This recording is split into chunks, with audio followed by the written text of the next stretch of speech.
And today, in partnership with Calabash, we are talking about the Foundation for Black Communities big grant, which is Big Ideas Grant, the Bridge and Build.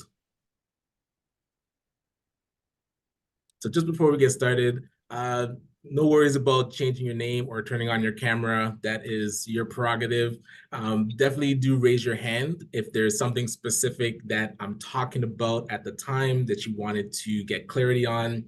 That is fine. Although we will have time for questions at the end. So sometimes questions get answered as I go through the presentation. So feel free to put questions in the chat or raise your hand, and I will try to get to that as best I can. Also, definitely, hey, be respectful. Use the chat as best we can, because as we unmute, that would mess with the recording for people that are watching it later. And as we're going through the presentation, if we can be on mute, that is great. We did want to acknowledge First Peoples and traditional lands that we are on. So I would like to take time to begin by acknowledging the indigenous peoples of all the lands that we are on today. While we meet today on a virtual platform, I would like to take a moment to acknowledge the importance of the lands that we each call home. We do this to reaffirm our commitment and responsibility in improving relationships between nations and to improving our own understanding of local indigenous peoples and their cultures. From coast to coast to coast, we acknowledge the ancestral and unceded territory of all Inuit, Métis, and First Nations people that call this land home. Please join me in a moment of reflection to acknowledge the effect of residential schools and colonialism on Indigenous families and communities, to consider how we are and can each in our own way try to move forward in a spirit of reconciliation and collaboration. So thank you for that. All right, really quick, I do want to give a shout out to Empowered for X. I mentioned it briefly as we were chatting before we got started. Empowered for X is a co-working space that ACBN works out of, and we're partnered with them to support entrepreneurs and social enterprises. So if you need a virtual office, there's different locations to get an address, a business address. Also, we support with marketing, grant writing, technology, app building and websites, management and business plan development. And be sure to check out our BizGram show that will be starting again soon with the founder, Chris Beth Cowie. So today we are going to meet the facilitators. It will be myself and Christopher Trotman from Calabash. We're going to do an overview of the grant, and I'll touch on some other grants that are out there just because I like to talk about money that's flowing. But the big deep dive is into the Foundation for Black Communities big grant. And we're going to talk about, again, how we can help, what resources exist, and we'll be able to support you with that. So really quick, myself, Ryan Knight, I do consider myself a serial social entrepreneur. I've started social enterprises such as Detailing Nights and Service Kingdom. I'm part of a group called the Executives Power Up, helping entrepreneurs scale their businesses by becoming that C-suite team for them. So if you're looking for investment and become more investable, a lot of times we're missing that C-level suite. So the CEO, CTO, CMO, that line of talent and expertise allows you to become more investable so we place that team with businesses. And working on the Black Panthers cage, so think of Dragon's Den or Shark Tank, but with Black founders pitching to Black investors. And I am one of the co-founders of the Afro-Caribbean Business Network. I am part of the Empowered for X business crew, and we really are here to just support and make sure that we are helping businesses increase your capacity so that you can build and grow generational wealth. And I'm here today with Christopher Trotman, the co-founder and chair of Calabash. He's been in corporate communications for over 10 years, and he's the owner of Trotman Communications and currently works as a senior communications officer for Partners of Community Health. So I did want to just pause right here and give Christopher an opportunity to come on and then let us know more about Calabash. Thanks, Ryan. And can everybody hear me? Yes, yes. Awesome. So I do have a short presentation. just to walk everyone through Calabash. Also, thanks so much, Ryan, for having me. It's also always a pleasure to introduce people to Calabash and the great work that we're doing collectively. So I'm going to go ahead and share my screen. Let me see here. Just for ease, I'll bring this over here. This up too.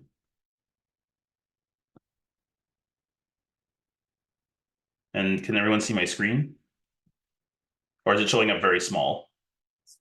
Yeah, Okay, that's what I was TikTok worried mode. about. I have a kind of weird desktop setup, so one sec, just give me a Gotcha, moment. gotcha. Okay, everyone can see my screen now, right?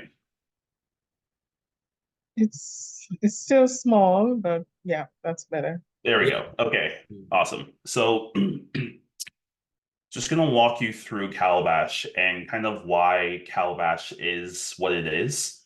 It actually started in conversation with Ryan and with another colleague of mine, Kwame Williams, who some of you may know. We saw during one of the major grant opportunities that cropped up in the midst of the pandemic, the investment readiness program, that there was a lack of access to Black entrepreneurs that could support organizations in taking advantage of that investment readiness program. The goal of the program, helping organizations to become investment ready and helping them to build social enterprises. And when we saw that, one of the main databases that organizations had access to had something like 5 Black consultants, and that's across Canada in a database of over 130 consultants. We knew that we needed to do something. And that's where Calabash really came to be.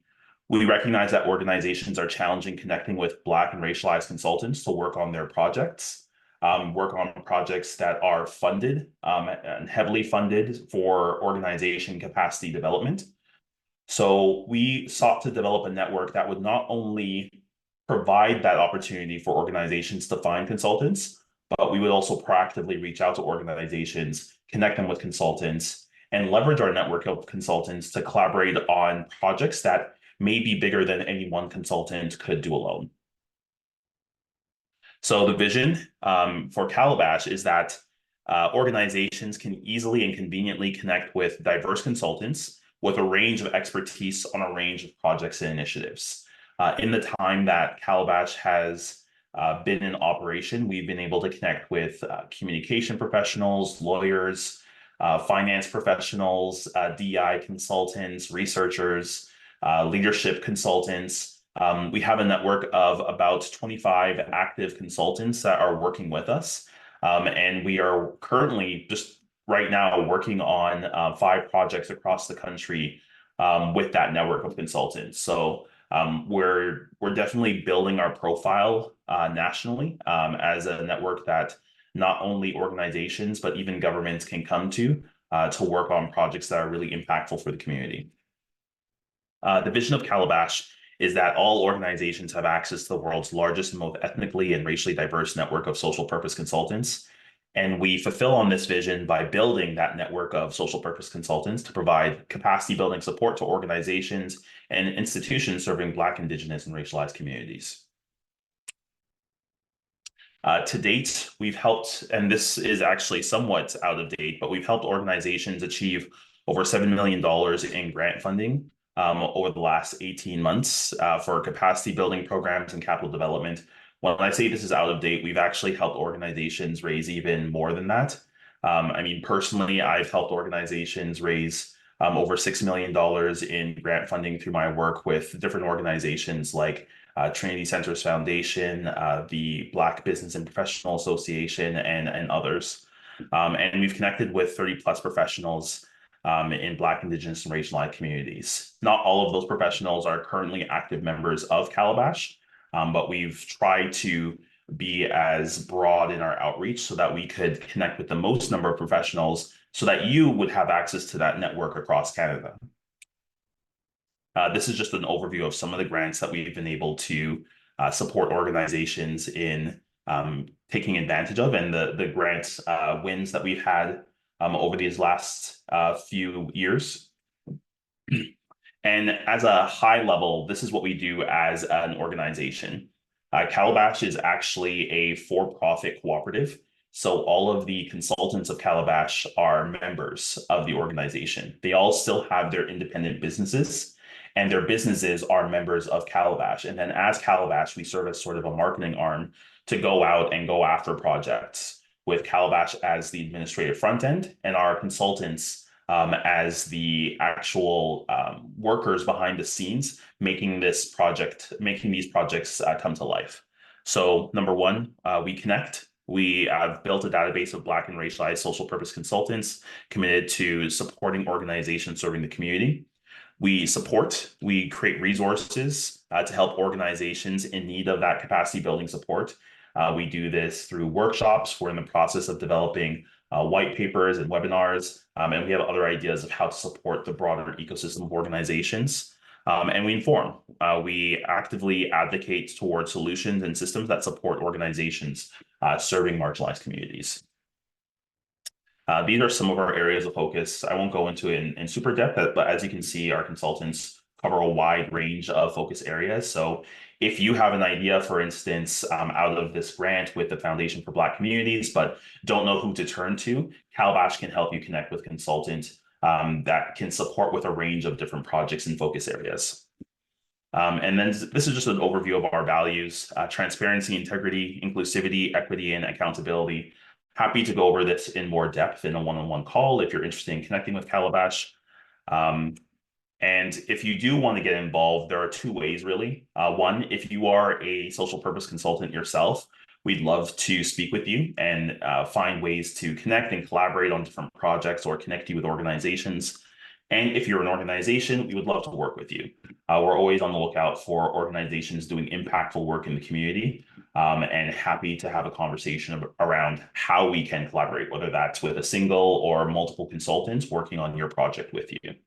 And that's it.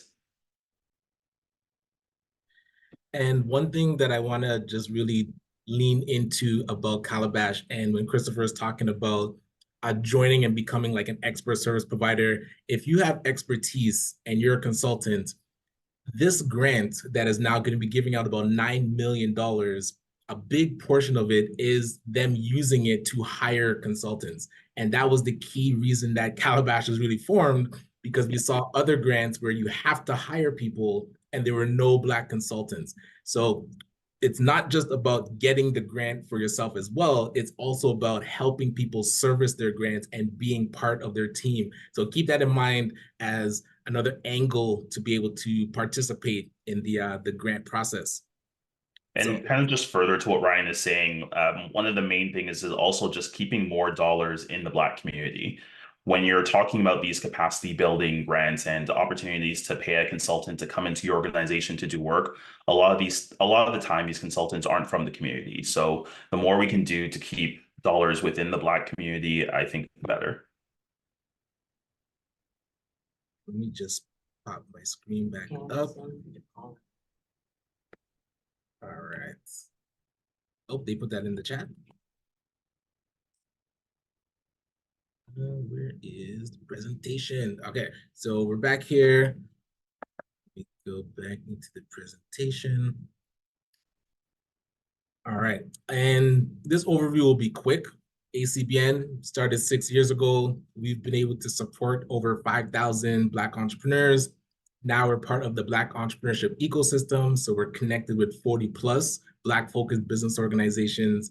So really, whatever stage you're in, there is a place that we can support you and send you to get the help. Entrepreneurship is a big foundation for us. I feel it's one of the best tools to use for community and economic empowerment. Convening is really important to us, whether it's virtual or in person. We are going to make sure to get the information to you, and getting that access to funding is a big reason that we exist. And we've noticed that has a big issue with entrepreneurs and even community leaders and organizations not being properly funded so that they can operate at their best potential. So always want to say thank you to our partners, of course, Calabash, but Alterna, Sheridan, SETC, SETC, which stands for the Social Economy Through Social Inclusion, Dream Legacy Foundation, One Full Circle, which is in Montreal and Quebec focused. And of course, Toronto Community Benefits Network. Shout out to Rosemary, who's been a supporter of what we do here at ACBN from the beginning, and even before ACBN with helping out with detailing nights. So always have a special place for TCBN. Similar to what Christopher was talking about, want to just show you this slide because it shows the range of funding that's out there, whether it's pitch competitions, grants from the city, province, grants from the federal government, donations, corporate sponsorship, ranging as low as $500 all the way up to over $1 million. These are the types of grants that we've been able to secure just for ourselves.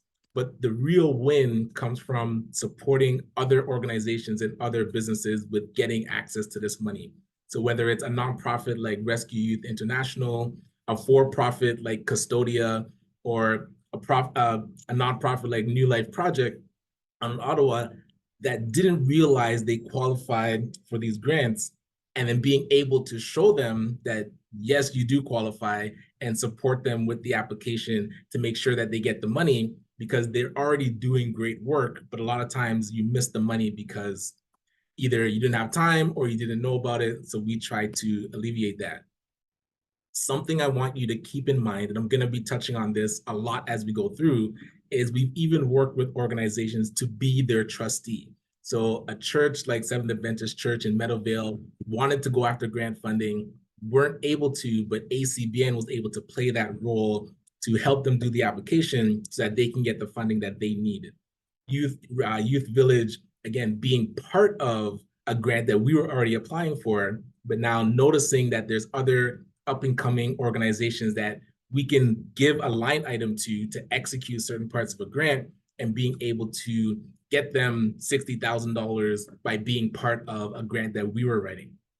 And I mentioned, keep this in mind, because those that have been emailing me over the past week and saying that they don't qualify, it really comes down to partnerships and collaboration. So ACBN being able to collaborate with you, even if you're a for-profit or an individual, now we can create that unincorporated collaborative to go after the grant. And I'll show you a bit of what that looks like. Now, as I mentioned, this slide deck will come to you. I just want to show you this will be in it. There's other grants that are also out there, and I don't consider myself an academic grant writer. I do consider myself a grant hunter. So I'm always on the lookout for what grants and funding is out there. So this I'm going to share with you when you get the follow-up email with the recording and the deck, just to let you know there is other money out there other than just the Foundation for Black Communities. And again, so we're going to jump right into the foundation. So let me see if I just click this. That did not work. So if I come out and I already have it up. So if you don't know about the Foundation for Black Communities, it was created to be the answer to the lack of funding happening from philanthropy and from foundations that weren't going to the Black community. And I think their research said 70 cents of every $100 goes to the Black community in philanthropic giving. So the foundation— 7 cents, Ryan. 7 cents of $100. Madness. So being able to now play the role of a foundation that has that specific mandate, and being able to tap into resources that exist. And one big resource that came out last year was the endowment fund for Black communities. So $200 million was not donated, but carved out from the federal government to be able to now be an endowment fund for the Black community that we would be able to grant against. So if you don't know much about endowment funds, and I'm no expert, but it's pretty much a pool of money that is invested, and then the interest made from that investment, you're able to use for operations, and in this case, use for grants. So one of the big grants that has now come out of that endowment fund, and the first one really, if I have that correct, is this now big grant. So let me go forward. So the Big Ideas Grant, the Bridge and Build Grant of 2023. So it launched in 2023, but the due date is February 1st of 2024. This is now going to be $8.9 million granting out to B3 community organizations for Black empowerment and Black capacity building. So you'll notice it opened on December 18th, my birthday, so bonus birthday present, and it's closing on February 1st. So you do have time. So you have about a month to get this grant in. And this is where we wanted to do this info session because we want to make sure, one, you don't miss it, and two, you have the support that you need to get that application in, whether it's us just answering questions as you're writing it yourself. We have online courses that help people do like grant blueprints, and we have done for you services so that if you don't have the time and you really can't take on a project of just writing the grant, we have that support because Calabash has this network of expert service providers, grant writers, people that do this for a living that can now become your fund development team so that you can get this grant in. And remember, they're getting $9 million out the door before the end of this quarter. So that is a lot of money in a short amount of time. So I would say your probability for success with a strong application is really high. And I'm actually going to be curious to see how many applications actually come in to see if they actually are able to give out all the money. So keep that in mind. A lot of money in a short amount of time increases probability for success. So one thing I did want to just show you the portal, and I'm going to put this link into the chat, even though it's going to come through afterwards. If you do want to follow along, I'll put this here for you. So this is the website that we're currently on. And this, oh, that's the application guide. So I'll touch on that in a sec.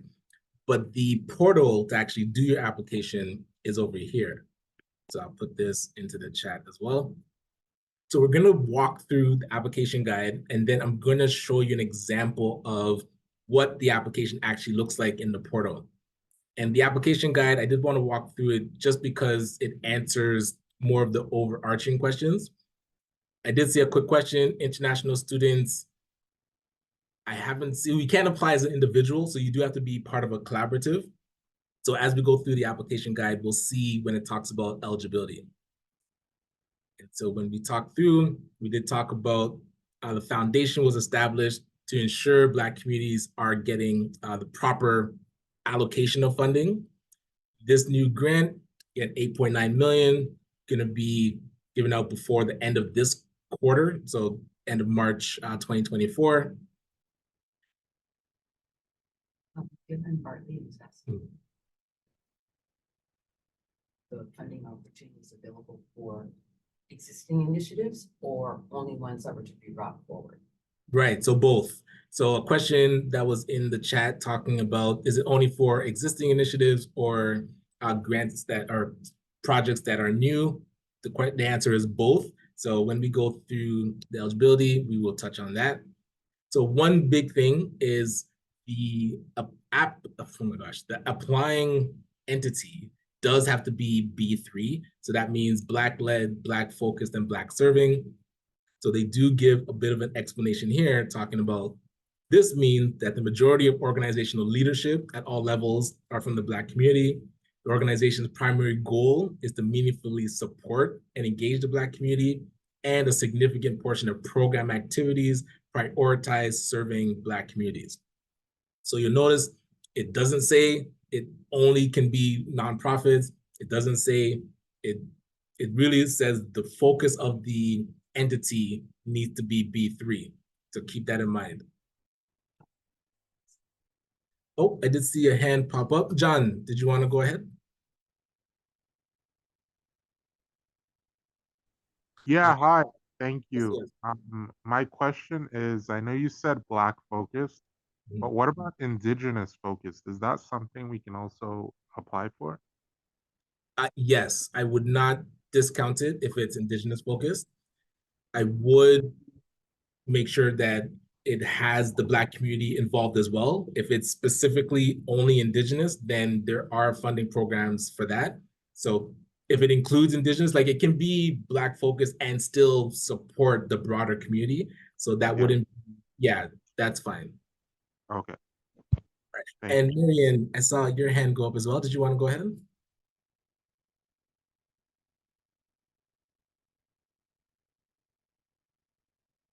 Or, yeah, I'll take this one last question and then we'll continue on. But go ahead, Marian. Or is there two people now? He's on mute.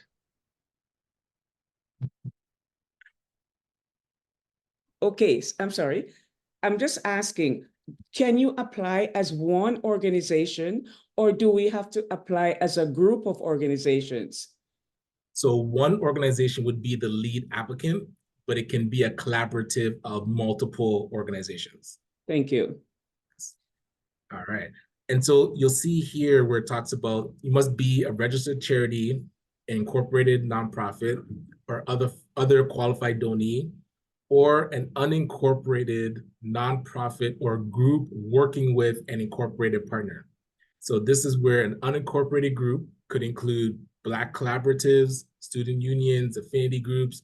So really any community, the Youth Opportunities Fund and the Ontario Trillium Foundation, they call them grassroots organizations.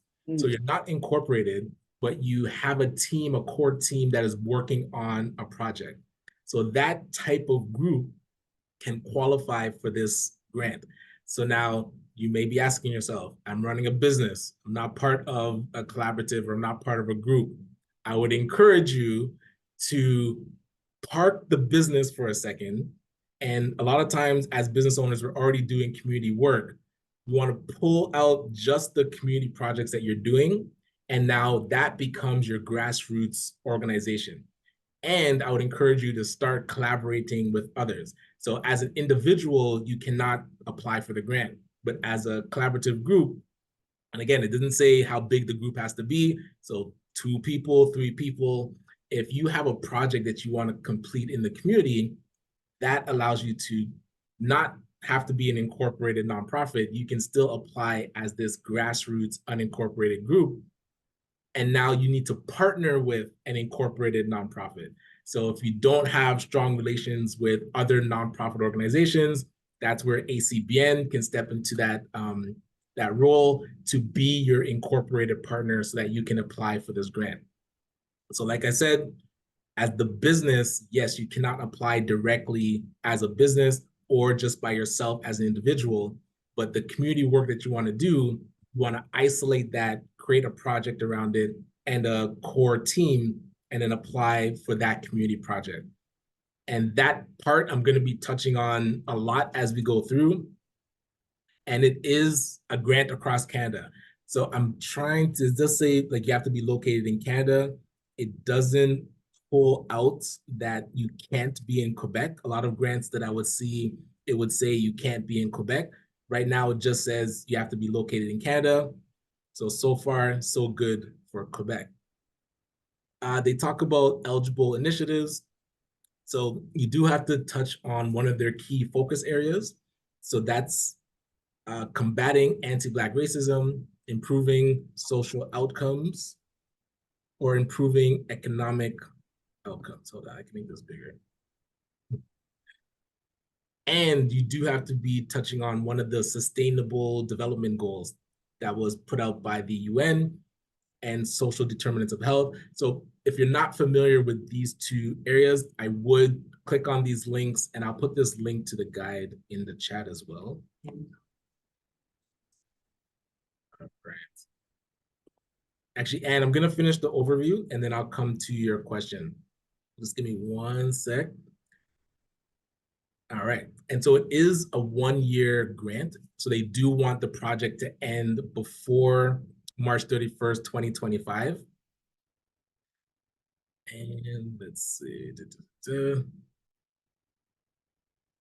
Okay, so this goes a bit deeper into what they mean by unincorporated nonprofit, collaborative, or group.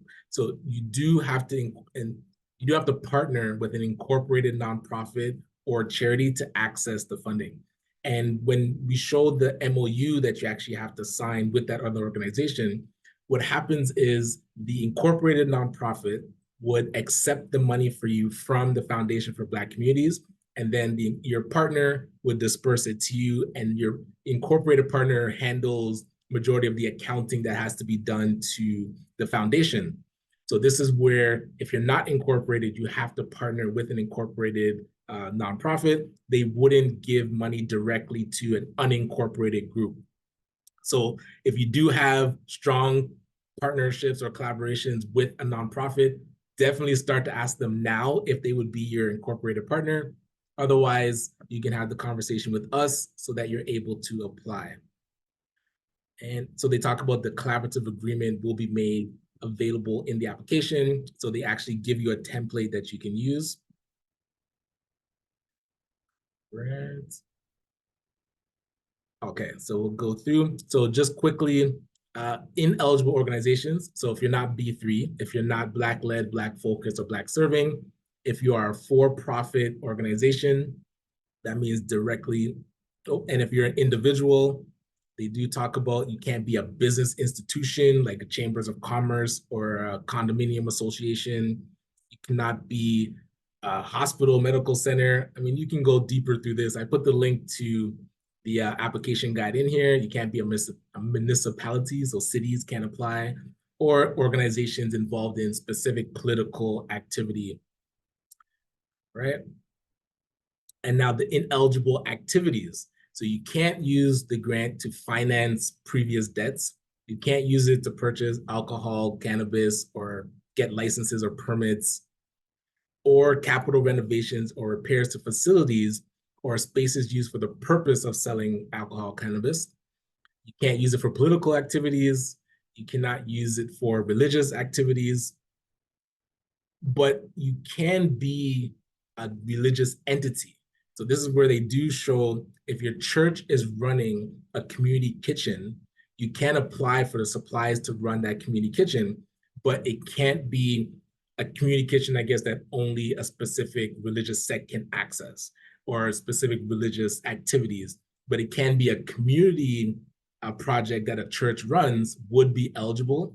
It can't be for a specific religious focused. All right, and if you're an unincorporated charity, we still be, yes. So the unincorporated group or nonprofit would still be the lead applicant. All right, so you cannot use this grant for capital renovations or repairs for the purpose of religious, again, general fundraising, capital campaigns. You cannot use it for activities or programs or services that does not benefit the Black community in Canada. So if your organization benefits the Black community outside of Canada, it would not qualify. So activities, and that's the next one. So activities that carried out outside of Canada and activities completed before the start date. So if you're already working on a project, those expenses wouldn't qualify for the grant, but you can apply for existing projects. It just has to be costs that are going to be incurred beyond the project start date that you put in this application. And of course, unfortunately, you cannot use the grant to purchase land or buildings, which is always a controversial thing that I talk about with grant funding and where it can actually go. But in this instance, we have to play by the rules. So the key thing that we want to identify is what funding stream you actually qualify to apply under. So they have three. First one is the core stream, which you can get funding up to $40,000. And that's really for new up and coming organizations that might need funding to fine tune their ideas. And typically those would be the unincorporated nonprofits, unless you're a really new incorporated nonprofit and you're still formulating the idea and the project that you want to execute. The catapult stream allows you to get between 40,000 up to 100,000, and it's actually broken into two substreams. So one substream is for a new idea, and that new idea you can get up to 75,000 for. And if you already have an existing idea and you want to expand it, you're able to get up to $100,000. And then the capital, the community capital stream, this is where you can get up to 250,000, and you can invest it into capital projects and social infrastructure. So when we get to that section, it'll go deeper and give you examples, but that's for organizations that are already doing multi-regional projects or national projects. So if you're only operating in one city, and if you're only operating actually in one province, you wouldn't qualify for the community capital stream. You do have to be operating in multiple provinces or be a national entity. All right, so digging into each one now. So the core one, eligible organizations can apply for up to 40,000. This stream is core activities related to operational success of the group.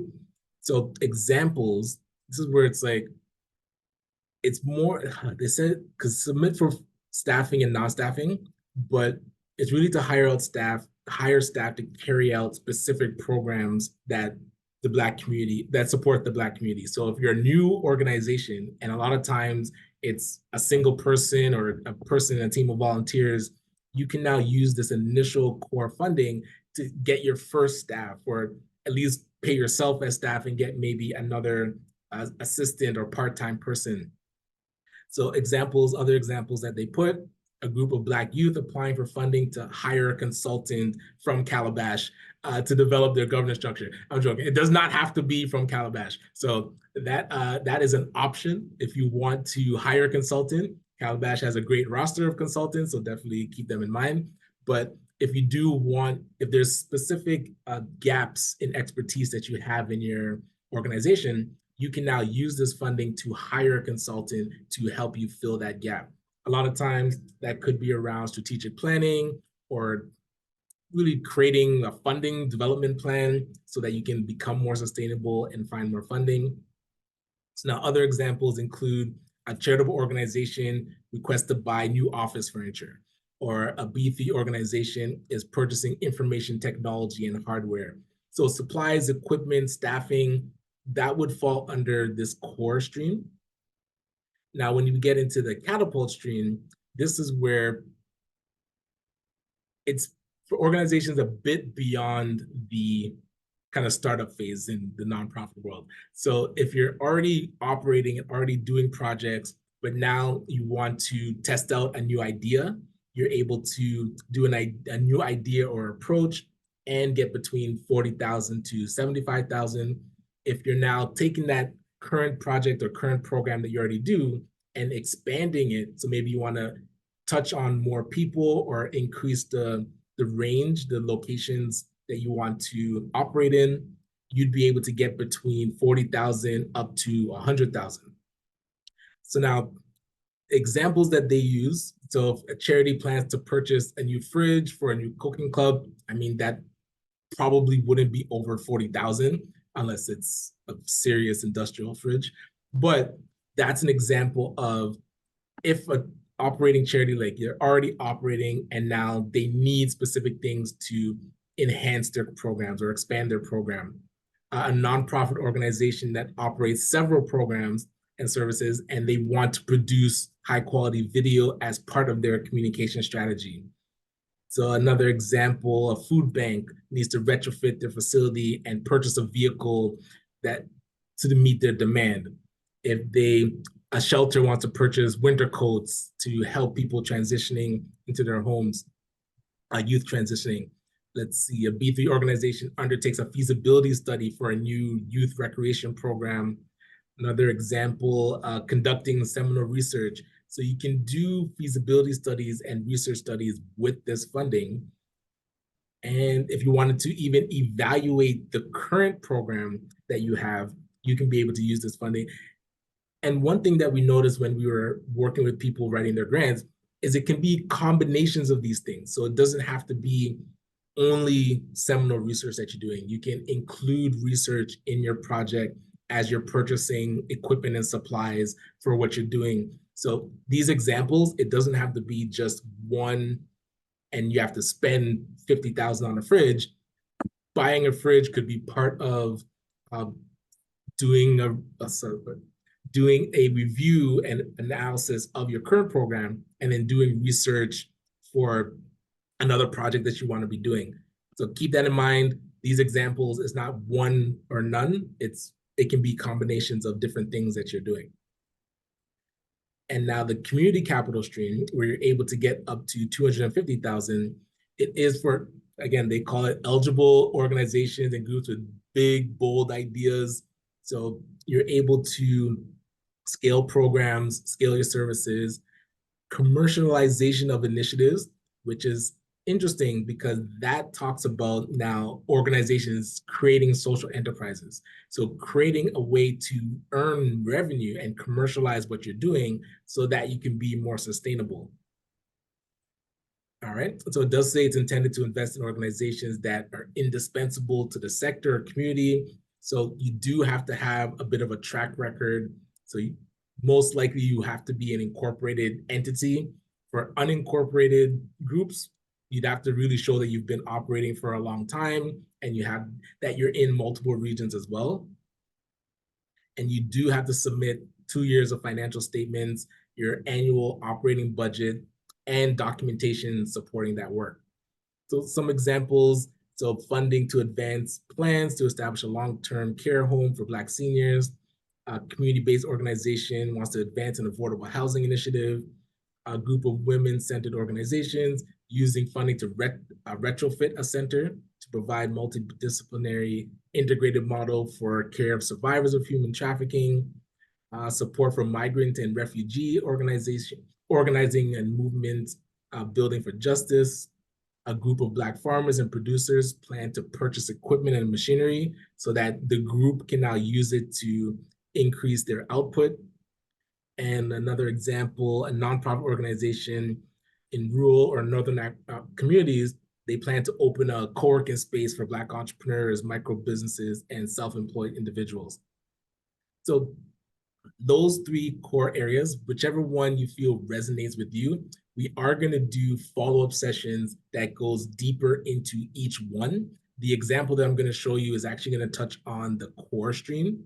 And just before I jump into that, I did want to show you they're using a selection process, which they call community selection circles. So as you're writing your application, you can actually sign up to be part of these community selection circles. And that way you'd be able to review other grant applications that are coming in. So keep that in mind. If you're interested in being on the the grant review committee, you can actually sign up to be part of these community selection circles. So with all that said, I want to show you the portal. So this link, let me make sure and put it into the chat if you want to follow along. So if you haven't applied to the Foundation for Black Communities before, you would need to create an account. So at the top, you can, if you go back, actually this link is the better one. So you can actually see what they're doing. And then you'll be able to register, create an account, and then log in. So I'll log in just to show you what it looks like on the inside. Make sure I got the right one here.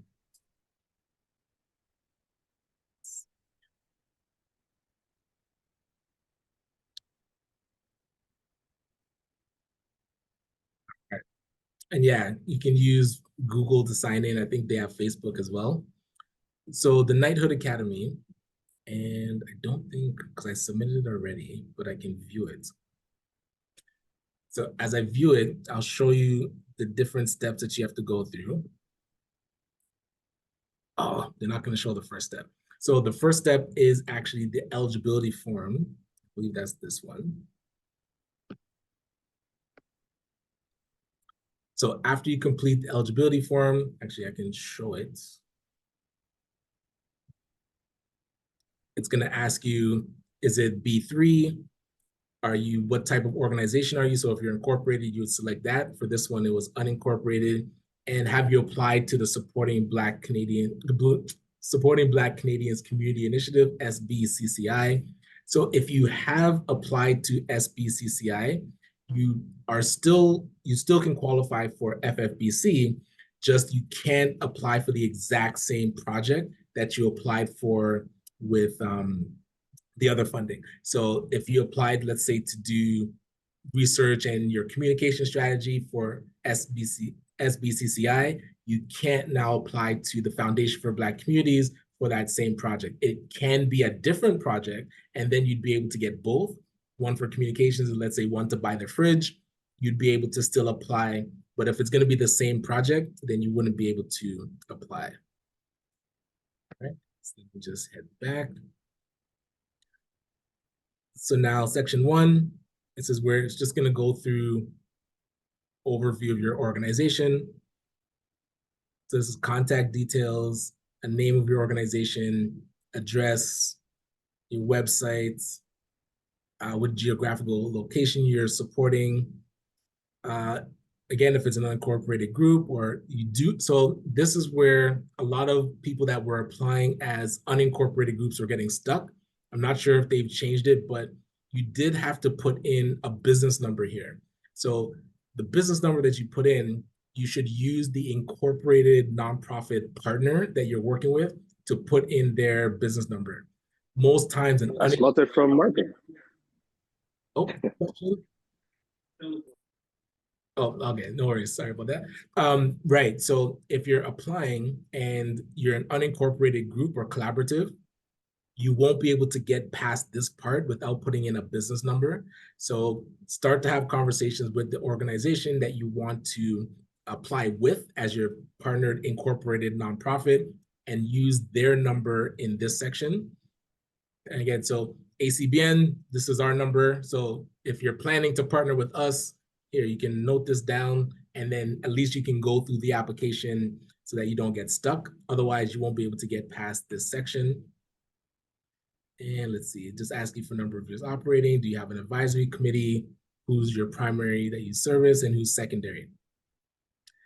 All right, so beyond that, let's keep it going.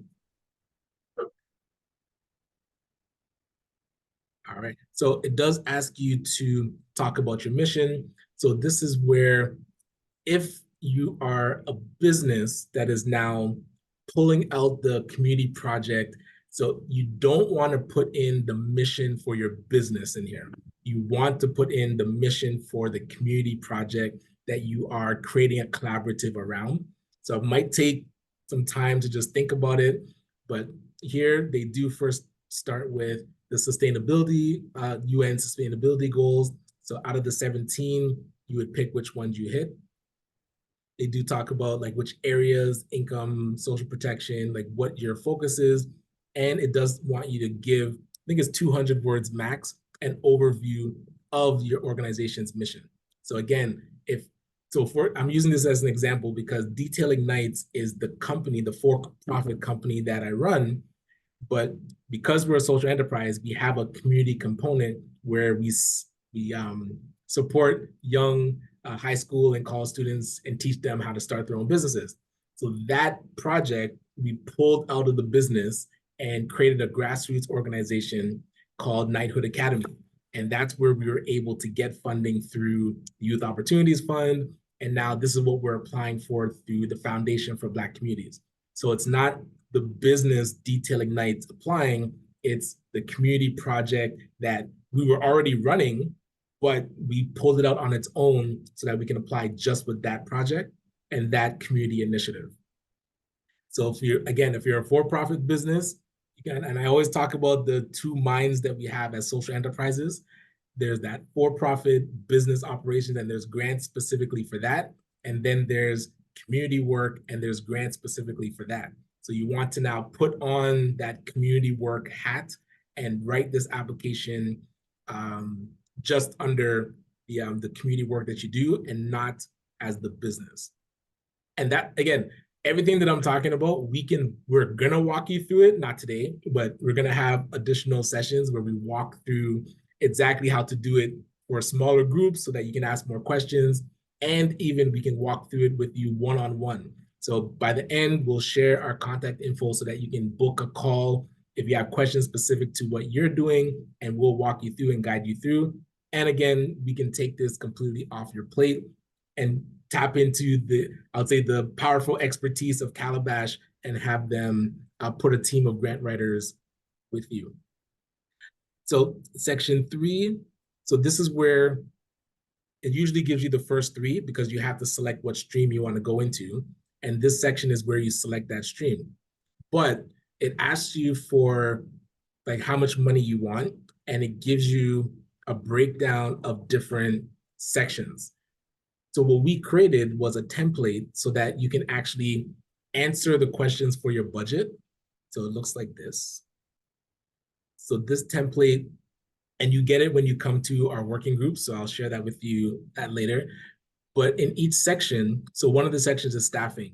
So if you have multiple staff, you want to explain what staff you're hiring, and then you want to total this, like, so all 3 lines, you would total that up and then put that total into the application. Same thing for, was it project expenses? Oh, this isn't the updated one. So you'll see there's titles here. So non-staffing costs, staffing costs, accessibility and inclusion, travel costs. So as I've been working on this template, the newest one has each of these sections, and then you would put all the line items that fit into that section, total it up, and then put it into your application. Now, they do ask you if you want to upload things at the end of the application. I would upload this template because that way they see the breakdown of all the funding or all the expenses that you want to spend the money on. And also it has another template in it, which is the work plan template. So the next question that they ask is around what are the milestones and what are the things that you want to accomplish. So this template helps you just map it out. But again, it'll just give you, you'll be able to upload it so that they see it, and you're not only just putting in kind of shorter answers. I think below here, oh, it doesn't even ask it here. So when we get to the next section, it'll talk about, okay, what is the project and how you're gonna hit the milestones. All those answers can be answered in that template. But for the budget one, it's really important to explain what you're spending the money on, and they don't really give you a chance in the portal. So do it in the template, and that way you can upload it so that they can see where all the money is going. So now, based on the money that you asked for up here, this amounts that you put in should match, or else it won't let you go through. And then they do want to know how many people that you're gonna directly impact and indirectly impact. All right. So based on the stream, oh, actually, let me see where it said that first. So in the initiative information, when we go back into this, I wanted to show you, you do have to select, oh, it's not taking me in.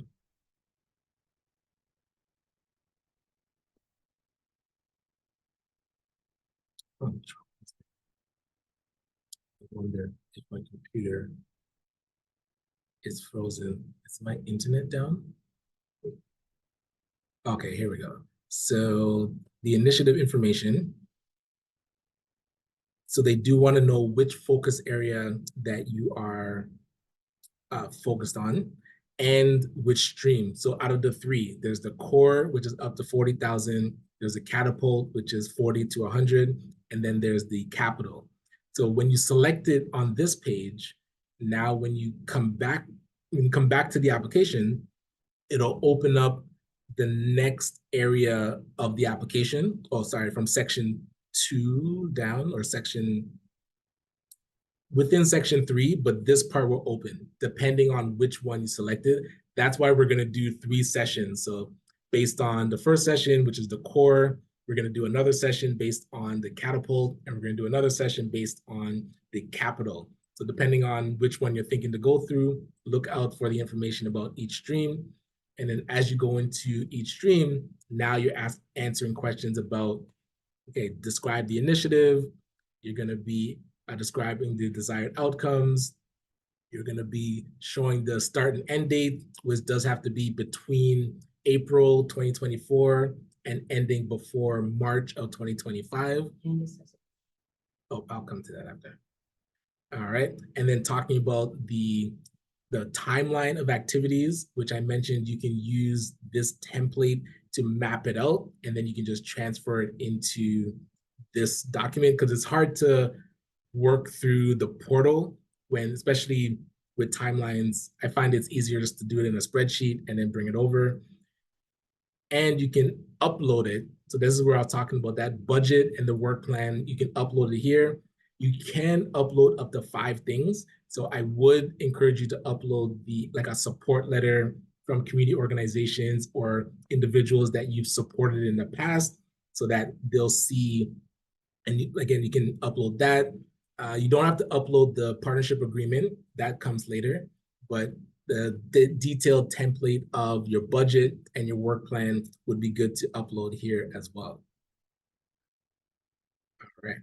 As we go back, so the other sections is more around this participatory is where you can apply to be part of the selection committee. So if you're interested, you select yes, and then there's a form, there's a link to a form that you'd fill out. So you can sign up to be part of that.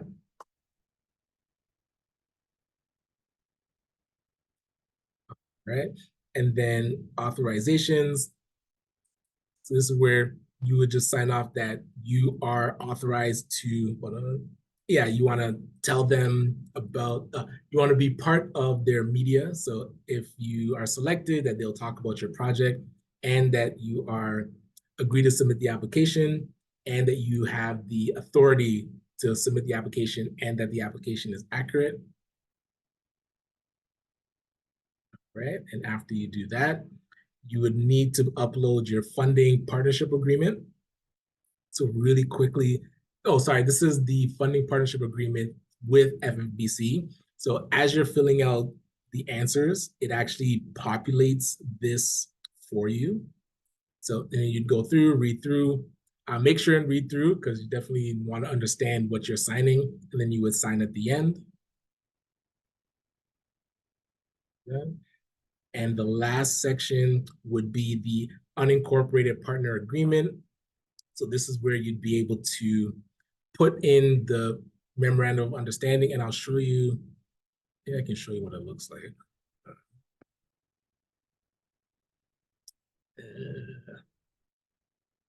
Might have to download it. Let's see if I can do this. So you can get an idea of what you're signing up for if you're an unincorporated group. So if you're incorporated, if you're an incorporated nonprofit or charity, you don't have to worry about putting together this memorandum of understanding. But if you're unincorporated, you need a partnership with an incorporated nonprofit. So you'll see something like this between Knighthood Academy and the Afro-Caribbean Business Network. So let's say Knighthood Academy is from Ryan and Afro-Caribbean Business Network. So the main part that I want you to understand is this area. So the incorporated partner would receive the funds from FFBC on behalf of the unincorporated partner, and then the incorporated partner agrees to release the funds to the unincorporated partner as agreed upon on the disbursement schedule. And then the partnership shall commence as the effective date stipulated when you're approved for the grant. So know that the money isn't going to come directly to you. It's going to go to the incorporated partner, and then they're going to release the funds to you, and you create a disbursement schedule between you and the organization. So that do keep in mind, because now the accounting to FFBC is going to be done by the incorporated partner, but you have to report back to your incorporated partner. So that's where you don't have to directly do accounting and reporting to FFBC. They might ask you to fill out things in the portal, but the money that's dispersed would go through your incorporated partner.